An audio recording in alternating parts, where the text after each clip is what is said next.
Hello everyone, this is Preet Kamal and today we will be discussing about the subject details of VLSI, that is very large scale integration. And हम लोग बात कर रहे थे last lecture में about the VHDL, basic elements of VHDL हम लोगों ने डिस्कस किए कि एंटिटी क्या होती है, आर्किटेक्चर क्या होता है, देन आफ्टर कंपोनेंट्स हैं, लाइब्रेरीज हैं, डिफरेंट डिफरेंट फंक्शंस हैं हमारे पास जो बेसिक एलिमेंट्स हैं हमारी इस लैंग्वेज के, जिसको हम यूज़ कर सकते हैं अपने सिस्टम को वर्क करवाने के लिए या कोई भी आईसी को डिज़ाइन करने के लिए जिस लैंग्वेज को हम लोग यूज़ करते हैं। बेसिकली हम लोगों ने इसके अंदर क्या चीज़ देखी कि जो हमने लास्ट लेक्चर में, कल के लेक्चर में जो हम लोगों ने डिस्कस किया था, उसमें हम लोगों ने देखा था कि इनकी थ्योरी क्या है, एंटिटी क्या होती है, आर्किटेक्चर क्या होता है, कंपोनेंट्स क्या होते हैं, कॉन्फ़िगरेशंस क्या होती हैं, पैकेजेस क्या हैं, लाइब्रेरीज क्या हैं, उनके साथ वर्क कैसे करते हैं। बेसिक थ्योरी पार्ट जो था वो हम लोगों ने कल के लेक्चर में डिस्कस किया था। आज हम देखेंगे कि उनको हम यूज़ कैसे करते हैं। प्रैक्टिकली एग्जाम्पल लेके हम उस चीज़ को यूज़ करके देखेंगे कि किस तरीके से हम इस चीज़ को यूज़ कर सकते हैं। तो बेसिक एलिमेंट्स ऑफ VHDL के अंदर जो मेन 3 एलिमेंट जिनको हमने प्रैक्टिकली यूज़ करना है, उनमें सबसे पहले है एंटिटी। ठीक है, तो सबसे पहले जैसे हम लोगों ने कल डिस्कस किया कि एंटिटी होती क्या है, it is use to specify the input and output ports of the circuit. Entity किस चीज़ के लिए हम यूज़ करते हैं, बेसिकली स्पेसिफाई करने के लिए। किस चीज़ को स्पेसिफाई करने के लिए, इनपुट और आउटपुट पोर्ट्स को स्पेसिफाई करने के लिए कि एक सर्किट के अंदर इनपुट पोर्ट्स कौन से हैं और आउटपुट पोर्ट्स कौन से हैं। और an entity usually has one or more ports that can be input output or buffer. मतलब एक एंटिटी के अंदर हमारे पास बहुत सारे मल्टीपल पोर्ट्स हो सकते हैं। जैसे कि आप एक सर्किट डिजाइन करते हो तो उस सर्किट के अंदर बफर भी लगा हुआ हो सकता है, इनपुट भी लगी हुई हो सकती है, आउटपुट भी लगी हुई हो सकती है, और कोई ऐसा सिस्टम, कोई ऐसा पॉइंट भी हो सकता है जो एज एन इनपुट भी वर्क कर रहा हो और एज एन आउटपुट भी वर्क कर रहा हो, तो उसे हम इन आउट की तरह भी डिक्लेयर कर सकते हैं। ठीक है, तो this is basically called as entity, जो बेसिकली हमें स्पेसिफाई करने के लिए यूज की जाती है कि इनपुट और आउटपुट पोर्ट्स कौन से यूज होने हैं सर्किट के अंदर। ठीक है, एंड इस एंटिटी के अंदर जेनरिक वैल्यूज भी हो सकती हैं that are used to declare the properties of the circuit.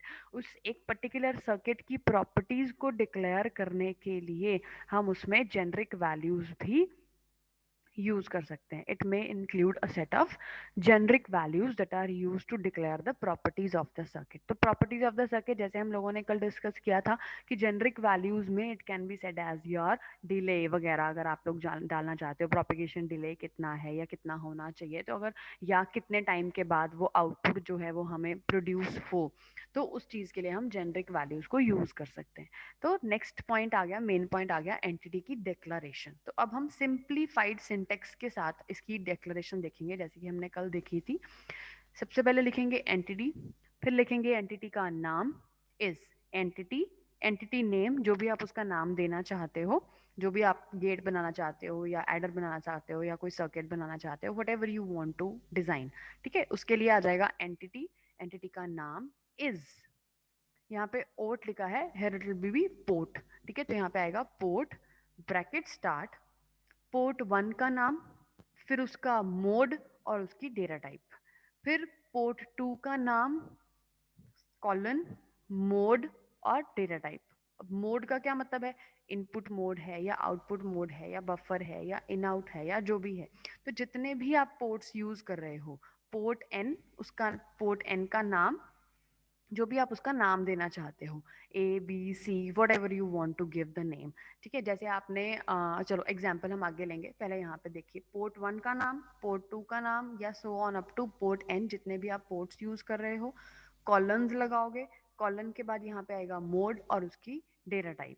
Then after end में क्या आ जाएगा, जो राउंड ब्रैकेट हमने यहाँ पे स्टार्ट करी थी पोर्ट के साथ, वो यहाँ पे राउंड ब्रैकेट बंद करेंगे, सेमीकोलन डालेंगे, एंड एंटिटी का नाम सेमीकोलन डाल के उसको एंड कर देंगे। ठीक है, तो ये हो गया सिंप्लीफाइड सिंटेक्स ऑफ एंटिटी। तो अब हम देखते हैं एग्जाम्पल, उससे आपको ज्यादा क्लियर होगा। देखो एंटिटी, एंटिटी नाम, एंटिटी का नाम क्या है, और गेट। फॉर एग्जाम्पल हम और गेट बनाना चाहते हैं, इज और गेट, एंटिटी और gate is port round bracket start, port का नाम, अब उसका नाम क्या देना चाहते हो, ए कॉलन, वो किस टाइप का है, इनपुट टाइप का है, मतलब ए पे आप लोग इनपुट दोगे, वो है क्या, स्टैंडर्ड लॉजिक है। स्टैंडर्ड लॉजिक जैसे हम लोगों ने कल डिस्कस किया था, standard logic is in the library, तो लाइब्रेरी के अंदर ये ऑटोमेटिकली यूज हो गई ये चीज, ठीक है।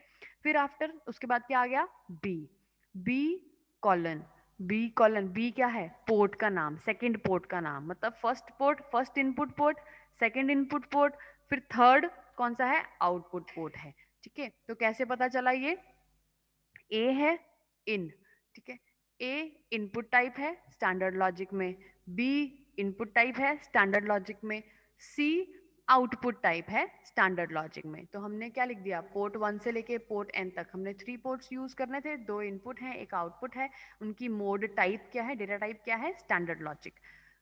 जो हमने ब्रैकेट थी उसको क्लोज किया, सेमीकोलन डाला, एंड एंटिटी का नाम क्या है, और गेट सेमीकोलन। तो ये हो गई आपकी एंटिटी। जब आप उसको यूज करना चाहते हो, एक सिंपल एंटिटी, एक सिंपल और गेट बनाना चाहते हैं हम अपने हिसाब से, तो यहाँ पे मैंने ए और बी 2 इनपुट्स ली हैं, 2 इनपुट और गेट बनाया है। आप चाहो 3 इनपुट बना लो, 4 इनपुट बना लो, 5 इनपुट बना लो, up to you, completely up to you, आप किस तरह से उसको डिजाइन करना चाहते हो। फाइन, देन आफ्टर आ गया जेनरिक। अब हमने क्या बोला कि एंटिटी में हम लोग जेनरिक भी यूज कर सकते हैं, और जो जेनरिक है उसको भी हमें क्या करना पड़ेगा, पोर्ट से पहले उसे डिक्लेयर करना पड़ेगा, और उसके अंदर कोई भी मोड नहीं होगा। जेनरिक में कोई इनपुट आउटपुट ऐसे कुछ नहीं होगा, generic is not input output based, ठीक है। तो उसमें कोई भी मोड नहीं होता होगा, तो it can only pass information to into the entity. तो वो क्या करेगी, सिर्फ इंफॉर्मेशन पास करेगी एंटिटी के अंदर। तो क्या करेंगे हम, entity, entity name is generic, start किया राउंड ब्रैकेट स्टार्ट किया, जेनरिक 1 का नाम colon data type semicolon, generic 2 का नाम data type semicolon, generic so on up to जितने भी आप जेनरिक्स उसमें लगाना चाहते हो, एंड में उसको राउंड ब्रैकेट के साथ सेमीकोलन के साथ उसको बंद कर दिया। फिर नेक्स्ट आ गया आपका पोर्ट, उसी सेम प्रोग्राम के अंदर आप पोर्ट लिखोगे, पोर्ट 1 का नाम, 2 का नाम, so on up to N का नाम, कॉलन, मोड, डेटा टाइप, वैसे ही जैसे हमने पहले सिंटेक्स में यूज किया था। अब इसकी एग्जांपल ले लेते हैं कि फॉर एग्जांपल हम एक लॉजिक गेट बनाना चाहते हैं, entity logic gates is, generic में हमने क्या डाला, delay colon time colon equal to 10 nanoseconds की। अब 10 नैनो सेकेंड्स का डिले होगा उसके अंदर, जिसमें पोर्ट में हमने क्या डाला, input 1 colon in standard logic है, इनपुट 2 इन स्टैंडर्ड लॉजिक है, आउटपुट आउट स्टैंडर्ड लॉजिक है। इसके बाद भी सेमीकोलन आएगा, फिर राउंड ब्रैकेट सेमीकोलन और एंड लॉजिक गेट्स। तो एक सिंपल ये सिंटेक्स था उसका, और इसके लिए साथ हमने ये सिंपल एग्जाम्पल से बता दिया कि एंटिटी को कैसे यूज करना है, जेनरिक को कैसे यूज करना है, और पोर्ट्स कैसे डिफाइन करने हैं। तो आप नाम उसका कुछ भी रख सकते हो, जैसे पहले हमने ABC नाम रखा, यहाँ पे हमने इनपुट 1 इनपुट 2 आउटपुट नाम रख दिया, that's completely up to you. आप क्या भी नाम, कोई भी नाम जो है आप अपने हिसाब से उसका रख सकते हो। अब कहते रूल्स क्या हैं, लेकिन जैसे हम सी लैंग्वेज पढ़ते थे, तो सी लैंग्वेज में जो हमने वेरिएबल नेम्स डिसाइड करने होते थे तो उसके कुछ रूल्स थे। तो इसी तरह से इसके भी कुछ रूल्स हैं। वो रूल्स क्या कहते हैं, port name consist of letters digits and underscores, ठीक है। जो पोर्ट नेम होगा उसके अंदर क्या चीज होगी, लेटर्स होंगे, डिजिट्स होंगे और अंडरस्कोर्स होंगे, and it always begins with a letter, और ये हमेशा एक लेटर से ही स्टार्ट होना चाहिए।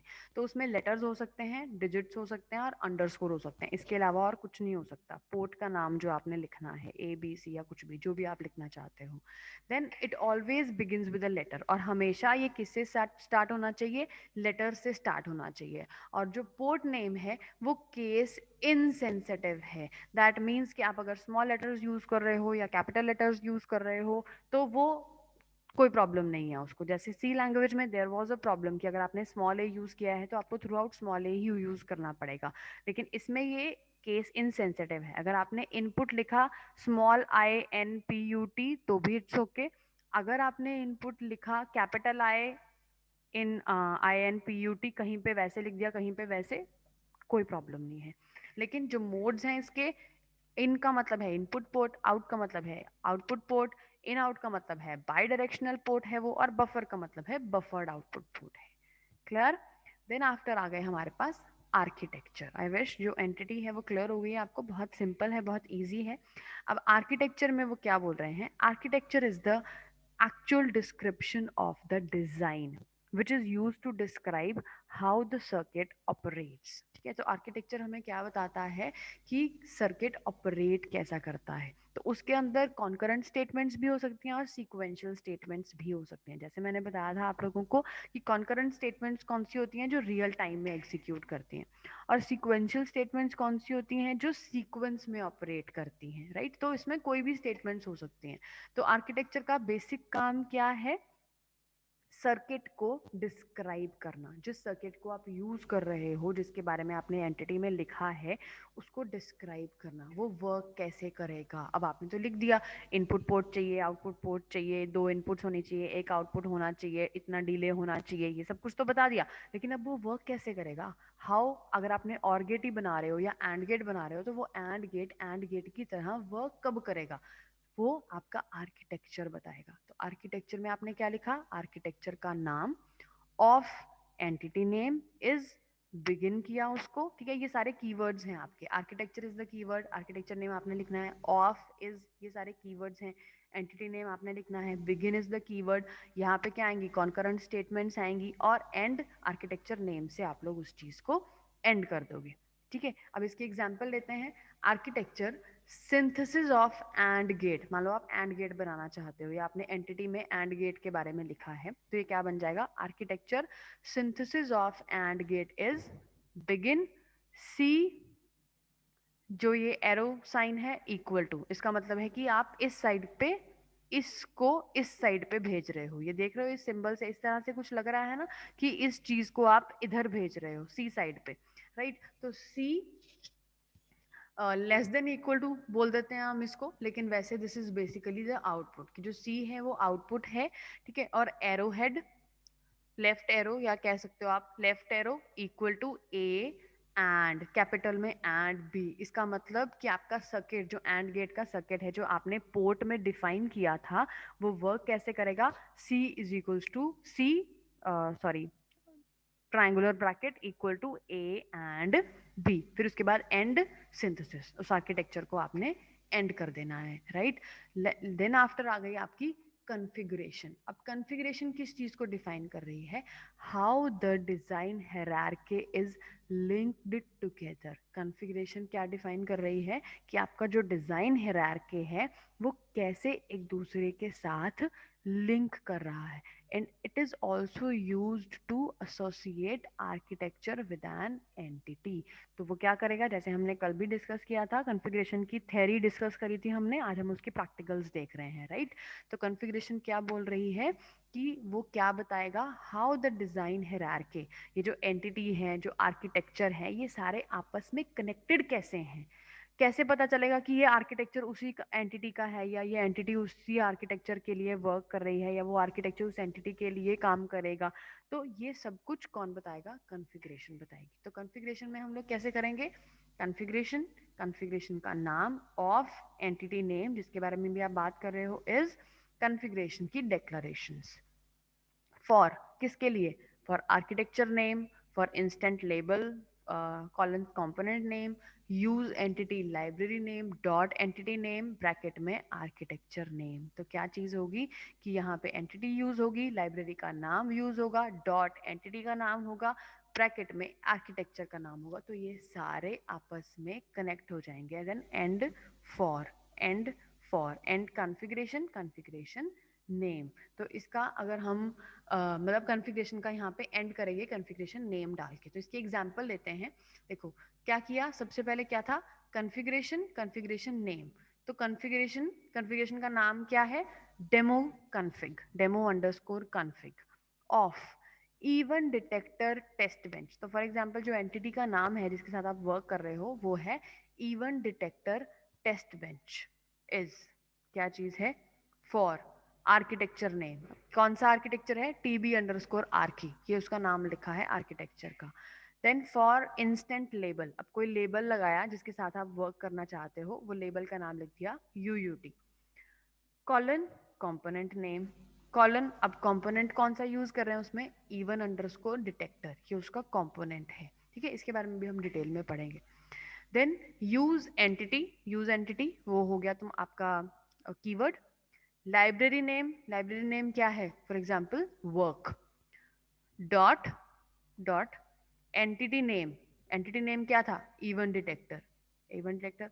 आर्किटेक्चर नेम, आर्किटेक्चर नेम किसके साथ उसको कनेक्ट कर रहे हैं, एसओपी आरकी के साथ कनेक्ट कर रहे हैं। एंड फॉर, एंड फॉर, दो फॉर्स स्टार्ट किए थे, दो फॉर्स को एंड कर दिया। For this architecture, for this instant label, and पहला इंस्टेंट लेवल एंड हो गया, फिर एंड आर्किटेक्चर एंड हो गया, उसके बाद एंड कॉन्फ़िगरेशन का नाम एंड कर देना है। कौन सी कॉन्फ़िगरेशन स्टार्ट करी थी, डेमो कॉन्फ़िग, डेमो कॉन्फ़िग को यहाँ पे हम फिनिश कर देंगे, ठीक है। तो this is how your program will work. तो सबसे पहले हम कॉन्फ़िगरेशन देंगे, उसके बाद हम एंटिटी डिक्लेयर करेंगे, जेनरिक्स डिक्लेयर कर सकते हैं एंटिटी के अंदर, उसके बाद हम आर्किटेक्चर बताएंगे, फिर ये सारे आपस में कनेक्ट हो सकते हैं। या स्टार्टिंग में एंटिटी से स्टार्ट करेंगे एंड देन आफ्टर आर्किटेक्चर के बाद कॉन्फ़िगरेशन से हमें पता चल जाएगा कि कौन सा आर्किटेक्चर किस एंटिटी के साथ कनेक्टेड है। जब हम पूरे प्रोग्राम्स बनाएंगे तो उसमें आपको और ज़्यादा डिटेल में ये चीज़ क्लियर हो जाएगी। नेक्स्ट हम आज सिर्फ बात करेंगे टाइप्स ऑफ मॉडलिंग स्टाइल्स, जिसके बारे में हम लोगों ने कल छोड़ा था कि VHDL में बहुत सारी मॉडलिंग स्टाइल्स हैं कि किस तरह से आप अपने जो प्रोग्राम है उसको किस स्टाइल में लिख सकते हो। तो we are having 3 types of modelling styles.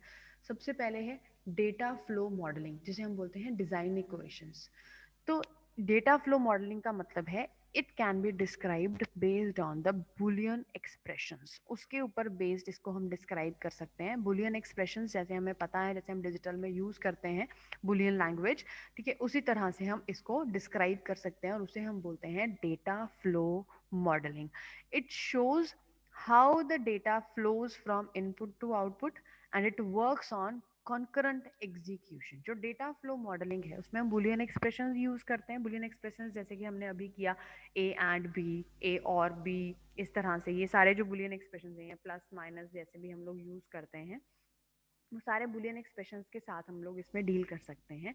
और ये जो टाइप ऑफ मॉडलिंग है ये हमें बताती है कि how the data flows from input to output, input से आउटपुट पे डेटा कैसे फ्लो करता है। And it works on concurrent execution. Concurrent का मतलब याद रखना है रियल टाइम एग्जीक्यूशन, मीन्स जैसे भी आपने कुछ भी कैसे भी लिखा हो, किसी भी सीक्वेंस में आपने अपना डेटा जो है उसको लिखा हो, लेकिन वो डेटा जो है वो इकट्ठा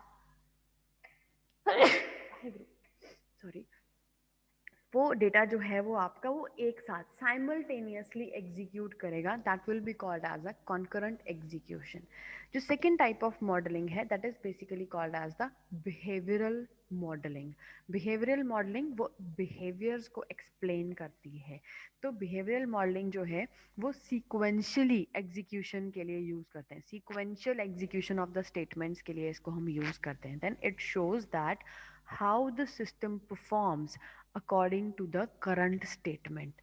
प्रेजेंट स्टेटमेंट, करंट स्टेटमेंट के हिसाब से आपका सिस्टम किस तरह से वर्क करता है, यानी कि सीक्वेंस में। जैसे कि आप कोई भी प्रोग्राम बना रहे हो तो उसमें सबसे पहले क्या होना चाहिए, उसके बाद क्या होना चाहिए, उसके बाद क्या होना चाहिए। जैसे हम एग्जांपल लेते हैं अपनी टीम मेकिंग की, एग्जांपल हम लोग लेते हैं सी लैंग्वेज में, या किसी भी और सर्किट की आप एग्जांपल ले सकते हो कि पहले आप ये काम करोगे, उसके बाद ये, उसके बाद ये, उसके बाद ये, वो सारे काम साइमल्टेनियसली नहीं हो सकते हैं। तो this is the modelling style of behavioural modelling कि सीक्वेंशियली उसने वर्क करना है, step by step, one by one. पहले यही काम होगा, उसके बाद यही होगा, उसके बाद यही होगा, उसके बाद यही होगा, पहले ऐड होगा। जैसे बॉड मास लगाते हैं हम किसी इक्वेशन को सॉल्व करने के लिए, तो पहले ये काम करेंगे, फिर ये, फिर ये, फिर ये, फिर ये, फिर ये, फिर उसका आंसर आएगा, राइट। डेटा फ्लो मॉडलिंग में ऐसा नहीं है, वो कॉन्करेंट स्टेटमेंट्स पे वर्क कर रहा है, रियल टाइम स्टेटमेंट्स पे वर्क कर रहा है कि सेम टाइम पे अगर दो चीजें भी वर्क कर रही हैं तो उनकी आउटपुट हमें सेम टाइम पे मिल रही है, right.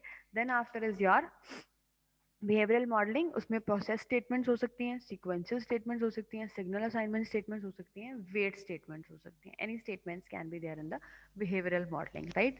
The last type of modelling है वीएचडीएल के अंदर, मॉडलिंग स्टाइल है, वो है स्ट्रक्चरल मॉडलिंग, जिसमें हम सब मॉड्यूल्स को कनेक्ट कर सकते हैं, राइट. तो स्ट्रक्चरल मॉडलिंग जो है, it is use to specify the functionality and structure of the circuit. ठीक है, सर्किट का स्ट्रक्चर कैसा है, उसकी फंक्शनैलिटी कैसी है, उसको स्पेसिफाई करने के लिए हम ये वाली मॉडलिंग यूज करते हैं. इसके अंदर क्या चीज़ हो सकती है, सिग्नल डिक्लेरेशन हो सकती हैं, कंपोनेंट इंस्टेंसेस हो सकते हैं, and port maps in the component instances, वो सारा कुछ इसके अंदर हो सकता है. डिक्लेरेशन कैसे करनी है, कंपोनेंट्स किस तरह से वर्क करेंगे, उनके इंस्टेंसेस क्या हैं, पहले कौन सा कंपोनेंट वर्क करेगा, उसकी फंक्शनैलिटी कैसी होगी, उसका स्ट्रक्चर कैसा होगा, everything will be told in the structural modelling. तो हम कोई भी मॉडलिंग स्टाइल को यूज कर सकते हैं वीएचडीएल के अंदर.